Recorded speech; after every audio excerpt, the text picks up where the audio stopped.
யார் யார் வேலையில் ஒரு மாதிரியும் வீட்டில் ஒரு மாதிரியும் இருப்பீங்க? நல்லது.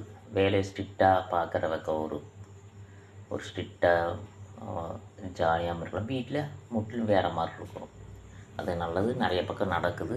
நான் நிறைய பேர்த்த பார்த்துருக்கேன். நானும் அப்படி தான். வேலையில் ஒரு மாதிரியும் வீட்டில் ஒரு மாதிரியும் தான் இருப்பேன். வேலையில் நம்ம மார்க்கெட்டிங்னா அதுக்கு தகுந்த மாதிரி அப்படி தான் இருக்கணும். வீட்டில் இருக்கும்போது கொஞ்சம் ஜாலியாக தான் இருக்கணும். அதே மாதிரி வீடியோவும் தான். வீடியோவில் நான் ஸ்ட்ரிக்டாக வீடியோ போடுற மாதிரி இருக்குது, மோட்டிவேஷன் வீடியோ போடுற மாதிரி இருக்குது, காமெடியே இல்லாத மாதிரி இருக்குது. நேச்சுரலாக என்னோடய வாழ்நாளில் உள்ள வந்து என்டர் பண்ணோம்னா அந்த அந்த மாதிரி மோட்டிவேஷன் கொடுப்பேன். இருந்தாலும் இங்கே வந்து அப்படியே ஆப்போசிட்டு. அதனால் ஜாலியான காமெடியான ஒரு ஆள் நான். நிறைய பேர் இங்கே வீட்டை சுற்றி நிறைய பேர் சொல்லுவாங்க, சின்ராஸ் அண்ணா காமெடியாக பேசுவாங்க, ஜாலியாக பேசுவாங்க. சின்ன சின்ன பசங்க நல்லா சிரித்து விளையாடுவாங்க.